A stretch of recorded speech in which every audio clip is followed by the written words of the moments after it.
रामचंद्र भगवान की जय।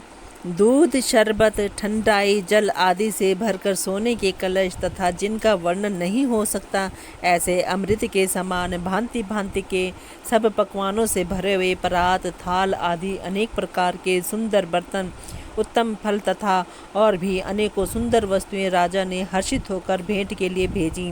गहने, कपड़े, नाना प्रकार की मूल्यवान मणियाँ, पक्षी, पशु, घोड़े, हाथी और बहुत तरह की सवारियां तथा बहुत प्रकार के सुगंधित एवं सुहावने मंगल द्रव्य और सगुन के पदार्थ राजा ने भेजे। दही, चिवड़ा और अगणित उपहार की चीज़ें कांवरों में भर भर कर कहार चले। अगवानी करने वालों को जब बारात दिखाई दी, तब उनके हृदय में आनंद छा गया और शरीर रोमांच से भर गया। अगवानों को सज धज के साथ देखकर बारातियों ने प्रसन्न होकर नगाड़े बजाए। बाराती तथा अगवानों में से कुछ लोग परस्पर मिलने के लिए हर्ष के मारे बाग छोड़कर सटपट दौड़ चले और ऐसे मिले मानो आनंद के दो समुद्र मर्यादा छोड़कर मिलते हों। देव सुंदरियाँ फूल बरसाकर गीत गा रही हैं और देवता आनंदित होकर नगाड़े बजा रहे हैं। अगवानी में आए हुए उन लोगों ने सब चीज़ों दशरथ जी के आगे रख दी और अत्यंत प्रेम से विनती की। राजा दशरथ जी ने प्रेम सहित सब वस्तुएं ले लीं। फिर उनकी बख्शिशें होने लगीं और वे याचकों को दे दी गईं। तदअंतर पूजा, आदर सत्कार और बड़ाई करके अगवान लोग उनको जनवासे की ओर लिवा ले चले। विलक्षण वस्त्रों के पावड़े पड़ रहे हैं, जिन्हें देखकर कुबेर भी अपने धन का अभिमान छोड़ देते हैं। बड़ा सुंदर जनवासा दिया गया, जहाँ सबको सब प्रकार का सुभिता था। सीता जी ने बारात जनकपुर में आई जानकर अपनी कुछ महिमा प्रकट करके दिखलाई। हृदय में स्मरण कर सब सिद्धियों को बुलाया और उन्हें राजा दशरथ जी की मेहमानी करने के लिए भेजा। सीता जी की आज्ञा सुनकर सब सिद्धियां जहाँ जनवासा था, वहाँ सारी संपदा, सुख और इंद्रपुरी के भोग विलास को लिए हुए गईं। बारातियों के ने अपने अपने ठहरने के स्थान देखे तो वहाँ देवताओं के सब सुखों को सब प्रकार से सुलभ पाया। इस ऐश्वर्य का कुछ भी भेद कोई जान न सका। सब जानकी जी की बड़ाई कर रहे हैं। श्री रघुनाथ जी यह सब सीता जी की महिमा जानकर और उनका प्रेम पहचान कर हृदय में हर्षित हुए। पिता दशरथ जी के आने का समाचार सुनकर दोनों भाइयों के हृदय में महान आनंद समाता न था। संकोचवश वे गुरु विश्वामित्र जी से कह नहीं सकते थे, परंतु मन में पिताजी के दर्शनों की लालसा थी। विश्वामित्र जी ने उनकी बड़ी नम्रता देखी तो उनके हृदय में बहुत संतोष उत्पन्न हुआ। प्रसन्न होकर उन्होंने दोनों भाइयों को हृदय से लगा लिया। उनका शरीर पुलकित हो गया और नेत्रों में प्रेमा अश्रुओं का जल भर आया। वे उस जनवासी को चले जहाँ दशरथ जी थे, मानो सरोवर प्यासे की ओर लक्ष्य करके चला हो। जब राजा दशरथ जी ने पुत्रों सहित मुनि को आते देखा, तब वे हर्षित होकर उठे और सुख के समुद्र में थासी लेते हुए चले। पृथ्वीपति दशरथ जी ने मुनि के चरण धूलि को बारंबार सिर पर चढ़ाकर उनको दंडवत प्रणाम किया। विश्वामित्र जी ने राजा को उठाकर हृदय से लगा लिया और आशीर्वाद देकर कुशल पूछी। फिर दोनों भाइयों को दंडवत प्रणाम करते देखकर राजा के हृदय में सुख समाया नहीं। पुत्रों को उठाकर हृदय से लगाकर उन्होंने अपने वियोग जनित दुसह दुख को मिटाया, मानो मृतक शरीर को प्राण मिल गए हों। फिर उन्होंने वशिष्ठ जी के चरणों में सिर नवाया। मुनि श्रेष्ठ ने प्रेम के आनंद में उन्हें हृदय से लगा लिया। दोनों भाइयों ने सब ब्राह्मणों की वंदना की और मन भाए आशीर्वाद पाए। भरत जी ने छोटे भाई शत्रुघ्न सहित श्री रामचंद्र जी को प्रणाम किया। श्री राम जी ने उन्हें उठाकर हृदय से लगा लिया। लक्ष्मण जी दोनों भाइयों को देखकर हर्षित हुए और प्रेम से परिपूर्ण हुए शरीर से उनसे मिले। तदअंतर परम कृपालु और विनयी श्री रामचंद्र जी अयोध्या वासियों, कुटुंबियों, जाति के लोगों, याचकों, मंत्रियों और मित्रों सभी से यथा योग्य मिले। श्री रामचंद्र जी को देखकर बारात शीतल हुई। राम की वियोग में सबके हृदय में जो आग जल रही थी वे शांत हो गई। प्रीति की रीति का बखान नहीं हो सकता। राजा के पास चारों पुत्र ऐसी शोभा पा रहे हैं मानो अर्थ, धर्म, काम और मोक्ष शरीर धारण किए हुए हों। पुत्रों सहित दशरथ जी को देखकर नगर के स्त्री पुरुष बहुत ही प्रसन्न हो रहे हैं। आकाश में देवता फूलों की वर्षा करके नगाड़े बजा रहे हैं और अप्सराएं गा गा कर नाच रही हैं।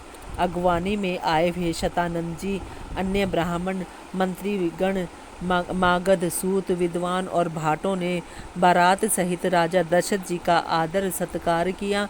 फिर आगे लेकर वे वापस लौटे। बारात लगन के दिन से ही पहले आ गई। इससे जनकपुर में अधिक आनंद छा गया। सब लोग ब्रह्मानंद प्राप्त कर रहे हैं और विधाता से मनाकर कहते हैं कि दिन रात बढ़ जाएं, बड़े हो जाएं। श्री राम जी और सीता जी सुंदरता की सीमा हैं और राजा पुण्य की सीमा है। जहाँ तहाँ जनकपुरवासी स्त्री पुरुषों के समूह इकट्ठे होकर यही कह रहे हैं, जनक जी के सुकृत पुण्य की मूर्ति जानकी जी हैं और दशरथ के सुकृत देह धारण किए हुए श्री राम जी हैं। इन दोनों राजों के समान किसी ने शिव जी की आराधना नहीं की और ना इनके समान किसी ने फल ही पाए। इनके समान जगत में ना कोई हुआ, ना कहीं है, ना होने का ही है। हम सब भी संपूर्ण पुण्यों की राशि हैं जो जगत में जन्म लेकर जनकपुर के निवासी हुए हैं। और जिन्होंने जानकी जी और श्री रामचंद्र जी की छवि देखी है, हमारे सरीखे विशेष पुण्यात्मा कौन होगा। और अब हम श्री रघुनाथ जी के विवाह देखेंगे और भली भांति नेत्रों का लाभ लेंगे। कोयल के समान मधुर बोलने वाली स्त्रियां आपस में कहती हैं कि हे सुंदर नेत्रों वाली, इस विवाह में बड़ा लाभ है। बड़े भाग्य से विधाता ने सब बात बना दी है। ये दोनों भाई हमारे नेत्रों के अतिथि हुआ करेंगे। जनक जी स्नेहवश बार बार सीता जी को बुलावेंगे और करोड़ों कामदेवों के समान सुंदर दोनों भाई सीता जी को लेने आया करेंगे। तब उनकी अनेकों प्रकार से पहुनाई होगी। सखी, ऐसी ससुराल किसे प्यारी न होगी। तब हम सब नगरवासी श्री राम लक्ष्मण को देख देख कर सुखी होंगे। हे सखी, जैसा श्री राम लक्ष्मण का जोड़ा है, वैसे ही दो कुमार राजा के साथ और भी हैं। वे भी एक श्याम और दूसरे गौर वर्ण के हैं। उनके भी सब अंग बहुत सुंदर हैं। जो लोग उन्हें देख आए हैं, वे सब यही कहते हैं। एक ने कहा, मैंने आज ही उन्हें देखा है, इतने सुंदर हैं मानो ब्रह्मा जी ने उन्हें अपने हाथों से संवारा है। भरत ने श्री रामचंद्र जी की ही शक्ल सूरत के हैं। स्त्री पुरुष उन्हें सहसा पहचान नहीं सकते। लक्ष्मण और शत्रुघ्न दोनों का एक रूप है। दोनों के नख से शिखा तक सभी अंग अनुपम हैं। मन को बड़े अच्छे लगते हैं, पर मुख से उनका वर्णन नहीं हो सकता। उनकी उपमा के योग्य तीनों लोकों में कोई नहीं है। दास तुलसी कहता है, कवि और कोविद विद्वान कहते हैं, इनकी उपमा कहीं कोई नहीं है। बल, विनय, विद्याशील और शोभा के समुद्र इनके समान ये ही हैं। जनकपुर की सब स्त्रियां आंचल फैलाकर विधाता को यह वचन सुनाती हैं कि चारों भाइयों का विवाह इसी नगर में हो और हम सब सुंदर मंगल गावें। नेत्रों में प्रेमाश्रुओं का जल भरकर पुलकित शरीर से स्त्रियां आपस में कह रही हैं कि हे सखी, दोनों राजा पुण्य के समुद्र हैं। त्रिपुरारी शिव जी सब मनोरथ पूर्ण करेंगे। इस प्रकार सब मनोरथ कह रही हैं और हृदय को उमंग कर उत्साहपूर्वक आनंद से भर रही हैं। सीता जी के स्वयंवर में जो राजा आए थे, उन्होंने भी चारों भाइयों को देखकर सुख पाया। श्री रामचंद्र जी का निर्मल और महान यश कहते हुए राजा लोग अपने अपने घर गए। इस प्रकार कुछ दिन बीत गए। जनकपुर निवासी और बराती सभी बड़े आनंदित हैं। मंगलों का मूल लगन का दिन आ गया। हेम ऋतु और सुहावना अगहन का महीना था। ग्रह, तिथि, नक्षत्र, योग और वार श्रेष्ठ थे। लगन शोध कर ब्रह्मा जी ने उस पर विचार किया और उस लगन पत्रिका को नारद जी के हाथ जनक जी के यहाँ भेज दिया। जनक जी ने ज्योतिषियों ने भी वही गणना कर रखी थी। जब सब लोगों ने यह बात सुनी तो वे कहने लगे, यहाँ के ज्योतिषी भी ब्रह्मा ही हैं। निर्मल और सभी सुंदर मंगलों की मूल गोधूलि की पवित्र वेला आ गई और अनुकूल शकुन होने लगे। यह जानकर ब्राह्मणों ने जनक जी से कहा। तब राजा जनक जी ने पुरोहित शतानंद जी से कहा कि अब देर का क्या कारण है। तब शतानंद जी ने मंत्रियों को बुलाया। वे सब मंगल का सामान सजा कर ले आए।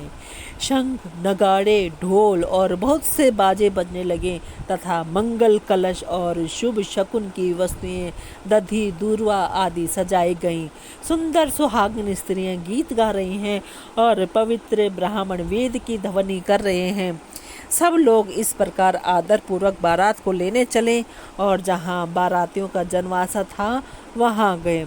अवधपति दशरथ जी का समाज वैभव देखकर उनको देवराज इंद्र भी बहुत ही तुच्छ लगने लगे। उन्होंने जाकर विनती की, समय हो गया, अब पधारिए। ये सुनते ही नगाड़ों पर चोट पड़ी। गुरु वशिष्ठ जी से पूछकर और कुल की सब रीतियों को करके राजा दशरथ जी मुनियों और साधुओं के समाज को साथ लेकर चले। अवध नरेश दशरथ जी का भाग्य और वैभव देखकर अपना जन्म व्यर्थ समझकर ब्रह्मा जी आदि देवता हजारों मुखों से उनकी सराहना करने लगे। देवगण सुंदर मंगल का अवसर जानकर नगाड़े बजा बजा कर फूल बरसाते हैं। शिवजी, ब्रह्मा जी आदि देववृंद यूथ टोलियां बना बना कर विमानों पर जा चढ़े और प्रेम से पुलकित शरीर हो तथा हृदय में उत्साह भरकर श्री रामचंद्र जी का विवाह देखने चले। जनकपुर को देखकर देवता इतने अनुरक्त हो गए कि उन सबको अपने अपने लोग बहुत तुच्छ लगने लगे। विचित्र मंडप को तथा नाना प्रकार की सब अलौकिक रचनाओं को वे चकित होकर देख रहे हैं। नगर के स्त्री पुरुष रूप के भंडार सुघड़ श्रेष्ठ धर्मात्मा सुशील और सुजान हैं। उन्हें देखकर सब देवता और देवांगनाएं ऐसे प्रभावहीन हो गए जैसे चंद्रमा के उजियाले में तारागण फीके पड़ जाते हैं। ब्रह्मा जी को विशेष आश्चर्य हुआ क्योंकि वहाँ उन्होंने अपनी कोई करनी रचना तो कहीं देखी ही नहीं।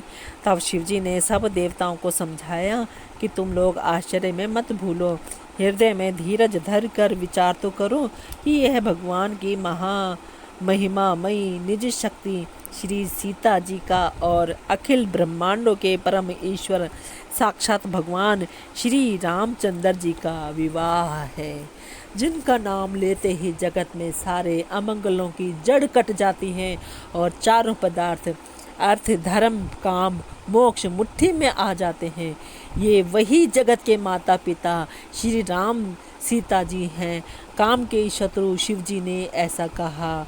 इस प्रकार शिव जी ने देवताओं को समझाया और फिर अपने श्रेष्ठ बैल नंदीश्वर को आगे बढ़ाया। देवताओं ने देखा कि दशरथ जी मन में बड़े ही प्रसन्न और शरीर से पुलकित हुए चले जा रहे हैं।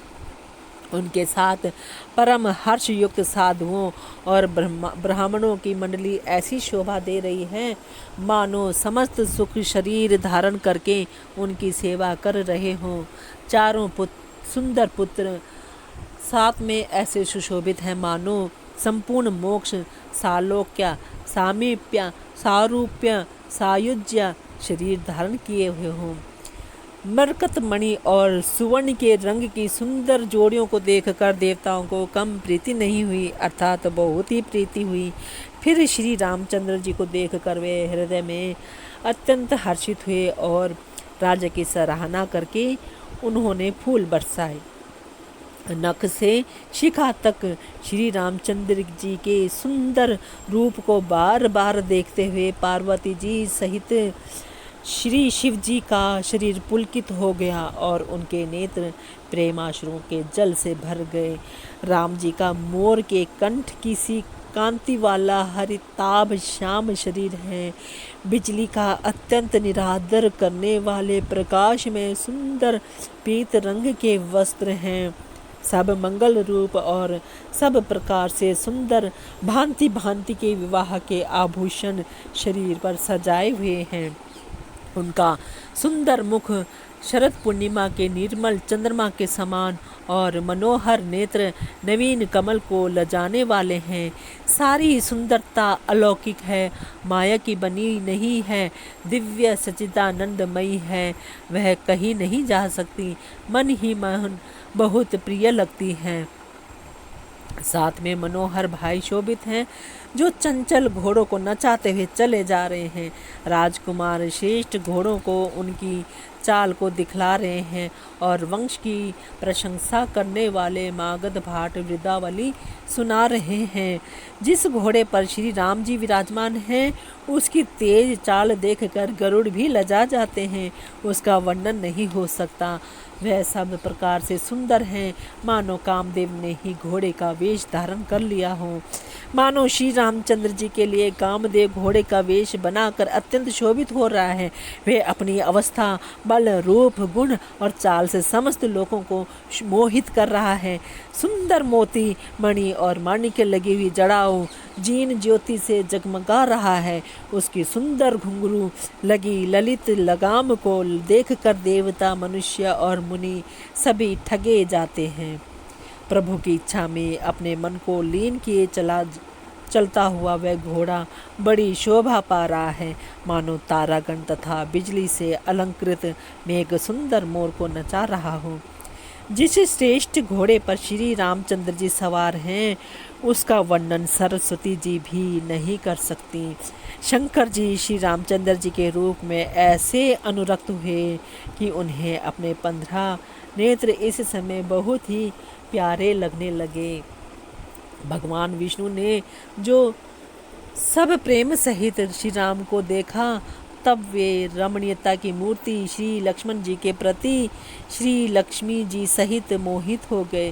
श्री रामचंद्र जी की शोभा देखकर ब्रह्मा जी बड़े प्रसन्न हुए, पर अपने 8 ही नेत्र जानकर पछताने लगे।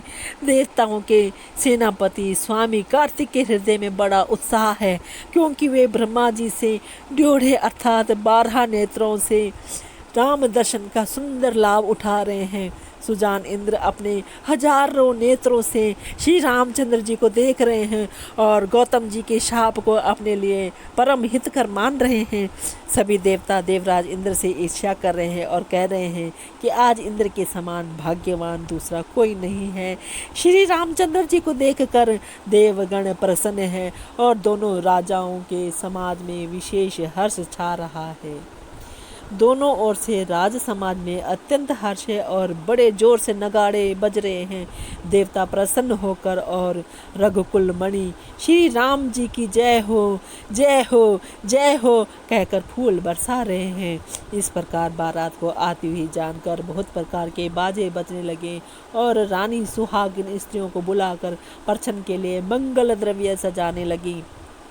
अनेक प्रकार से आरती सजकर और समस्त मंगल द्रव्यों को यथा योग्य सजाकर गजगामिनी हाथी की सी चाल वाली उत्तम स्त्रियां आनंद पूर्वक परछन के लिए चली। सभी स्त्रियां चंद्रमुखी चंद्रमा के समान मुख वाली और सभी मृगलोचनी हरिणी की सी आँखों वाली हैं और सभी अपने शरीर की शोभा से रति को के गर्भ को छुड़ाने वाली हैं। रंग रंग की सुंदर साड़ियाँ पहने हैं और शरीर पर सब आभूषण सजे हैं। समस्त अंगों को सुंदर मंगल पदार्थों से सजाए हुए वे कोयल को भी लजाती हुई मधुर स्वर से गान कर रही हैं। कंगन, करधनी और नूपुर बज रहे हैं। स्त्रियों की चाल देखकर कामदेव के हाथी भी लजा जाते हैं। अनेक प्रकार के बाजे बज रहे हैं। आकाश और नगर दोनों स्थानों में सुंदर मंगलाचार हो रहे हैं। शची, इंद्राणी, सरस्वती, लक्ष्मी, पार्वती और जो स्वभाव से ही पवित्र और सयानी देवांगनाएं थीं, वे सब कपट से सुंदर स्त्री का वेश बनाकर रनिवास में जा मिली और मनोहर वाणी से मंगल गान करने लगी। सब कोई हर्ष के विशेष वश थे, अतः किसी ने उन्हें पहचाना नहीं। कौन किसे जाने पहचाने। हाँ, आनंद के वश हुए सब दुल्हा बने वे ब्रह्म का पर्छन करने चली। मनोहर गान हो रहा है, मधुर मधुर नगाड़े बज रहे हैं, देवता फूल बरसा रहे हैं, बड़ी अच्छी शोभा है। आनंद कंद दूल्हा को देखकर सब स्त्रियां हर्षित हुई। उनके कमल सरीखे नेत्रों में प्रेमाश्रु का जल उमड़ आया और सुंदर अंगों में पुलकावली छा गई। श्री रामचंद्र जी का वर वेश देखकर सीता जी की माता सुनैना जी के मन में जो सुख हुआ उसे हजारों सरस्वती और शेष जी 100 कल्पों में भी नहीं कह सकते, अथवा लाखों सरस्वती और शेष लाखों कल्पों में भी नहीं कह सकते। मंगल अवसर जानकर नेत्रों के जल को रोके है रानी प्रसन्न मन से पर्छन कर रही हैं। वेदों में कहे है तथा कुलाचार के अनुसार सभी व्यवहार रानी ने भली भांति किए। पंच शब्द तंत्री, ताल, झांझ, नगारा और तुरही, इन 5 प्रकार के बाजों के शब्द पंच ध्वनि, वेद ध्वनि, वंदी ध्वनि, जय ध्वनि, शंख ध्वनि, हुलू ध्वनि और मंगल गान हो रहे हैं। नाना प्रकार के वस्त्रों के पावड़े पड़ रहे हैं। उन्होंने रानी ने आरती करके अर्घ्य दिया। तब श्री राम जी ने मंडप में गमन किया। दशरथ जी अपनी मंडली सहित विराजमान हुए। उनके वैभव को देखकर लोकपाल भी लजा गए। समय समय पर देवता फूल बरसाते हैं और भूदेव ब्राह्मण समय अनुकाल शांति पाठ करते हैं। आकाश और नगर में शोर मच रहा है, अपनी पराई कोई कुछ भी नहीं सुनता। इस प्रकार श्री रामचंद्र जी मंडप में आए और अर्घ्य देकर आसन पर बैठाए गए। आसन पर बैठाकर आरती करके दूल्हा को देखकर स्त्रियां सुख पा रही हैं। वे ढेर के ढेर मणि, वस्त्र और गहने निछावर करके मंगल गा रही हैं। ब्रह्मा आदि श्रेष्ठ देवता ब्राह्मण का वेश बनाकर कौतुक देख रहे हैं। वे रघुकुल रूपी कमल के प्रफुल्लित करने वाले सूर्य श्री रामचंद्र जी की छवि देखकर अपना जीवन सफल जान रहे हैं। नाई, बारी, भाट और नट श्री रामचंद्र जी की निछावर पाकर आनंदित हो सिर नवाकर आशीष देते हैं। उनके हृदय में हर्ष समाता नहीं है। वैदिक और लौकिक सब रीतियां करके जनक जी और दशरथ जी बड़े प्रेम से मिले। दोनों महाराज मिलते हुए बड़े ही शोभित हुए। कभी उनके लिए उपमा खोज खोज कर लजा गए। जब कहीं भी उपमा नहीं मिली तब हृदय में हार मानकर उन्होंने मन में यही उपमा निश्चित की कि इनके समान ये ही हैं। समाधियों का मिलाप, समधियों का मिलाप या परस्पर संबंध देखकर देवता अनुरक्त हो गए और फूल बरसा कर उनका यश गाने लगे। वे कहने लगे, जब से ब्रह्मा जी ने जगत को उत्पन्न किया तब से हमने बहुत विवाह देखे सुने, परंतु सब प्रकार से समान साज समाज और बराबरी के पूर्ण समता युक्त समधि तो आज ही देखे। देवताओं की सुंदर सत्यवाणी सुनकर दोनों ओर अलौकिक प्रीति छा गई। सुंदर पावड़े और अर्घ्य देते हुए जनक जी दशरथ जी को आदरपूर्वक मंडप में ले आए। मंडप को देखकर उसकी विचित्र रचना और सुंदरता से मुनियों के मन भी हरे गए, मोहित हो गए। सुजान जनक जी ने अपने हाथों से ला कर सबके लिए सिंहासन रखे। उन्होंने अपने कुल के इष्ट देवता के समान वशिष्ठ जी की पूजा की और विनय करके आशीर्वाद प्राप्त किया। विश्वामित्र जी की पूजा करते समय की परम प्रीति की रीति तो कहते ही नहीं बनती।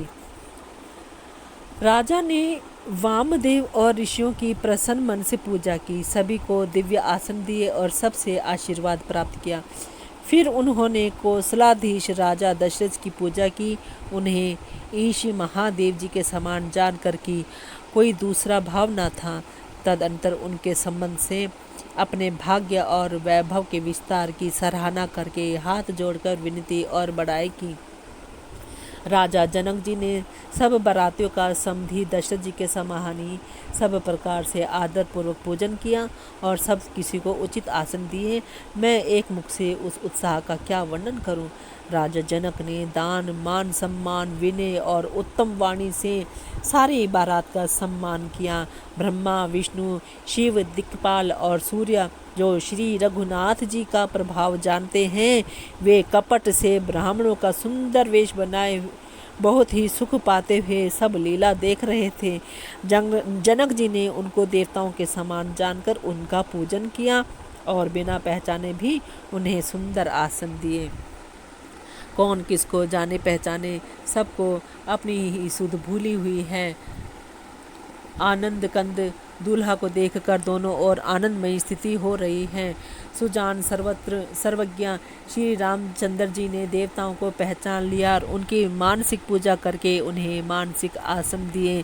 प्रभु का शील स्वभाव देखकर देवगण मन में बहुत आनंदित हुए। श्री रामचंद्र जी के मुख रूपी चंद्रमा की छवि को सभी के सुंदर नेत्र रूपी चकोर आदर पूर्वक पान कर रहे हैं। प्रेम और आनंद कम नहीं है, अर्थात बहुत है। समय देखकर वशिष्ठ जी ने शतानंद जी को आदर पूर्वक बुलाया। वे सुनकर आदर के साथ आए। वशिष्ठ जी ने कहा, अब जाकर राजकुमारी को शीघ्र ले आइए। मुनि की आज्ञा पाकर वे प्रसन्न होकर चले। बुद्धिमती रानी पुरोहित की वाणी सुनकर सखियों सहित बड़ी प्रसन्न हुई। ब्राह्मणों की स्त्रियों और कुल की बूढ़ी स्त्रियों को बुलाकर उन्होंने कुल रीति करके सुंदर मंगल गीत गाए। श्रेष्ठ देवांगनाएं जो सुंदर मनुष्य स्त्रियों के वेश में हैं, सभी स्वभाव से ही सुंदरी और श्यामा 16 वर्ष की अवस्था वाली हैं। उनको देखकर रनिवास की स्त्रियां सुख पाती हैं और बिना पहचान के ही वे सबको प्राणों से भी प्यारी हो रही हैं। उन्हें पार्वती, लक्ष्मी और सरस्वती के समान जानकर रानी बार बार उनका सम्मान करती हैं। रनिवास की स्त्रियां और सखियां सीता जी का श्रृंगार करके मंडली बनाकर प्रसन्न होकर उन्हें मंडप में लिवा चली। सुंदर मंगल का साज सज कर रनिवास की स्त्रियां और सखियां आदर सहित सीता जी को लिवा चली।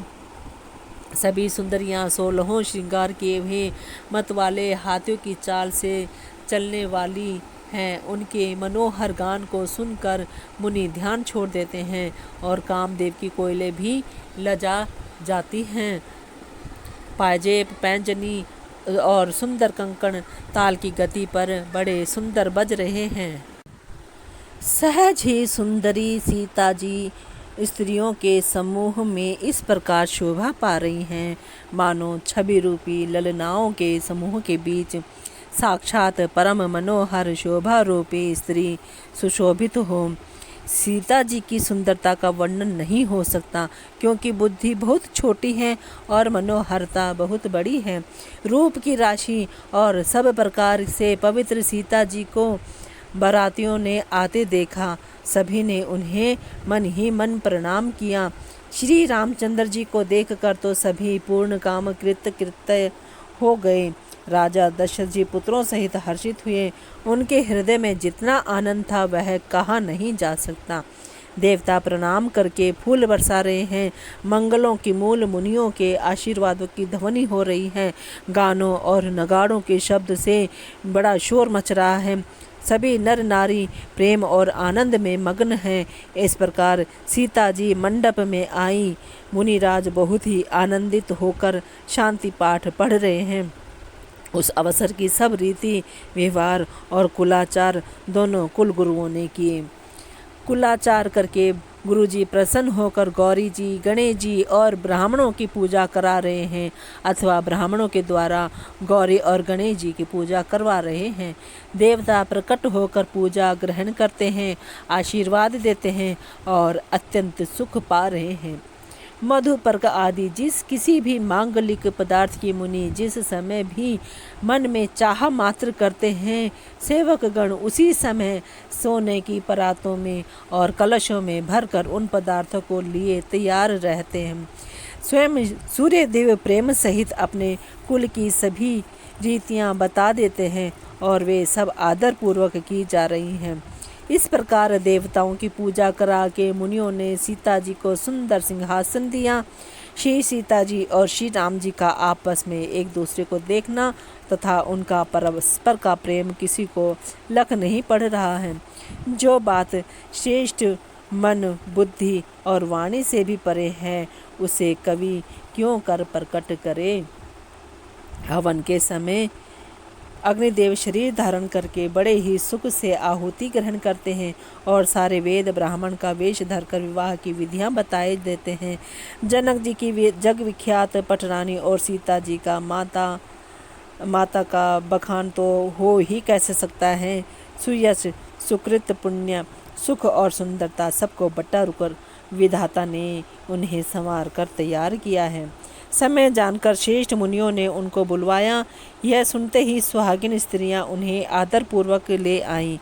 सुनयना जी जनक जी की पटरानी जनक जी की बाईं ओर ऐसे सोह रही हैं मानो हिमालय के साथ मैना जी शोभित हों।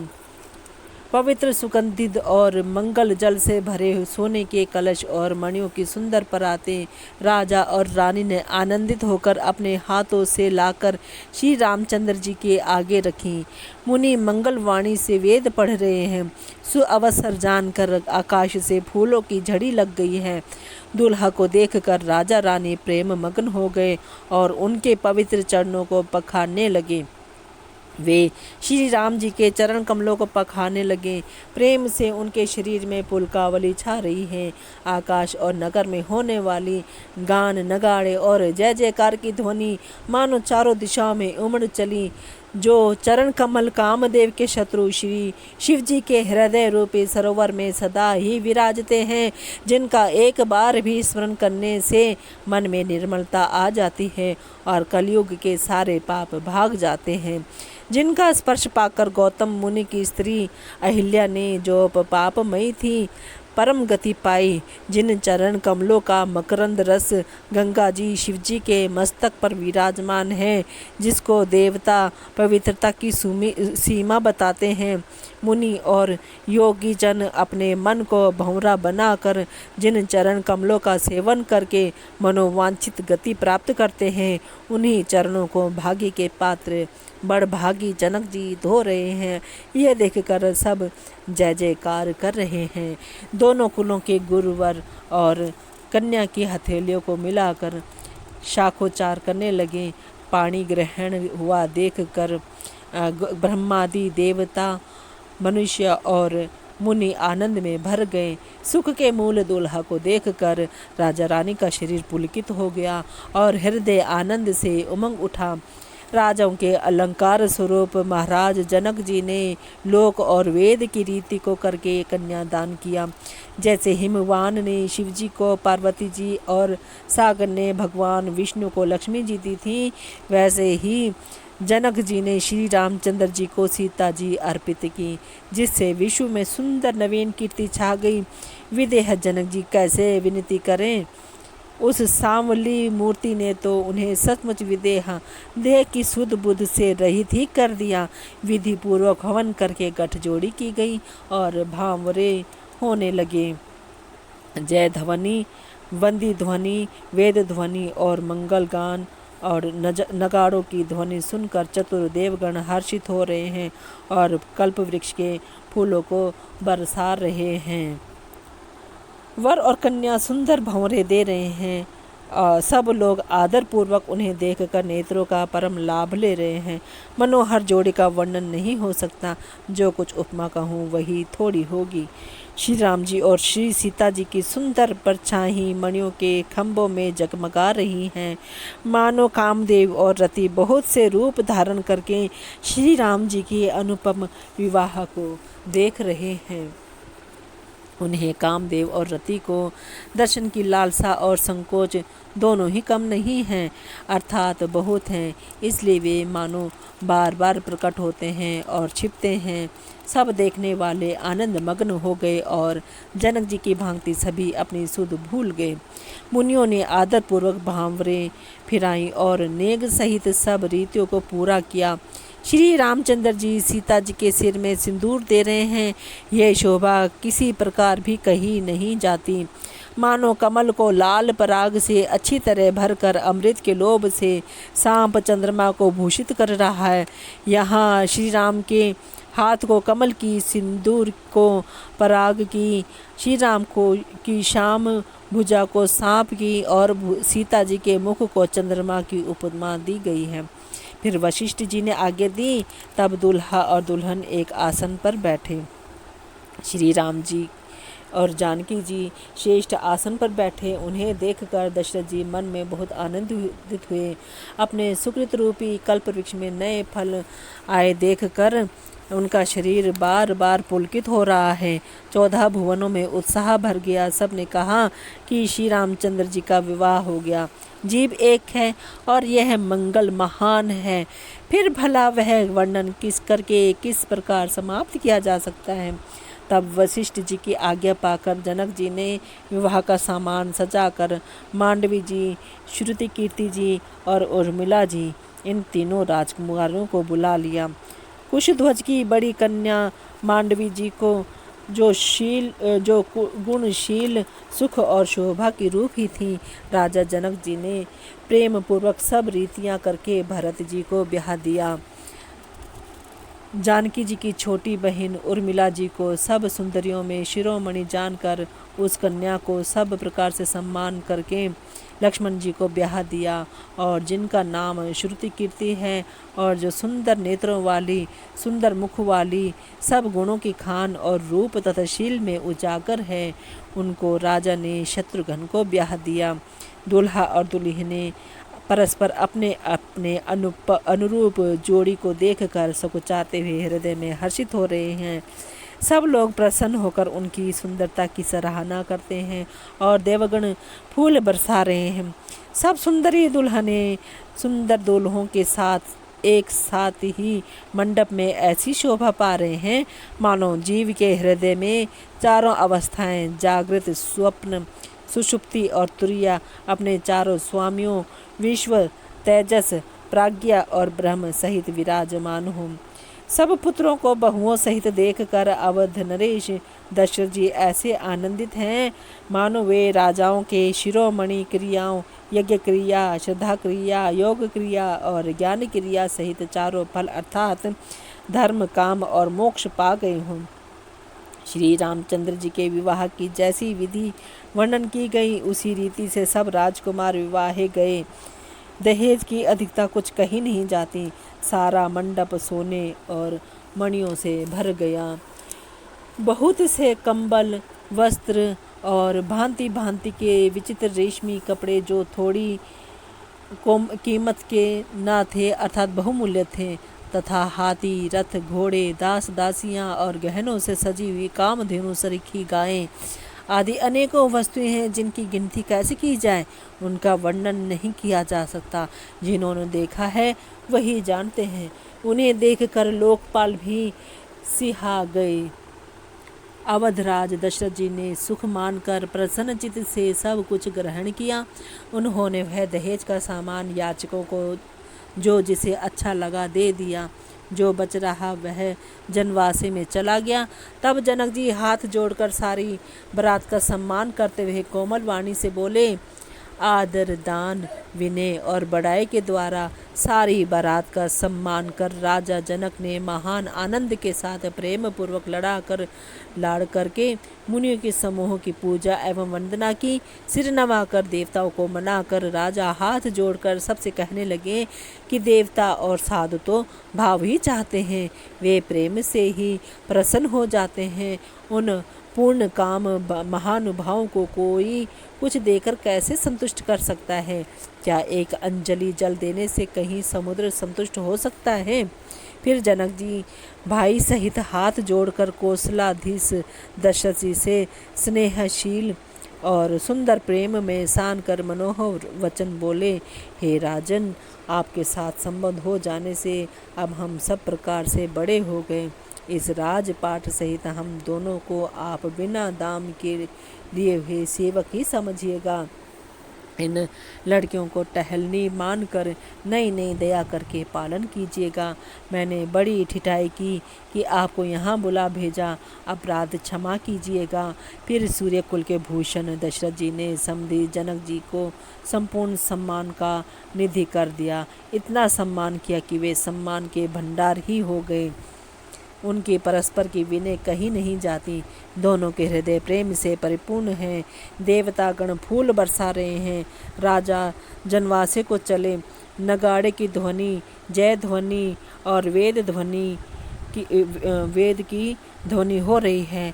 आकाश और नगर दोनों में खूब कौतूहल हो रहा है, आनंद छा रहा है। तब मुनीश्वर की आज्ञा पाकर सुंदरी सखियां मंगलगान करती हुई दुल्हनी सहित दूल्हों को लिवाकर कोहबर को चली। सीता जी बार बार राम जी को देखती हैं और सकुचा जाती हैं, पर उनका मन नहीं सकुचाता। प्रेम से प्यासे उनके नेत्र सुंदर मछलियों की छवि को हर रहे हैं। बोलिए सियावर रामचंद्र भगवान की जय।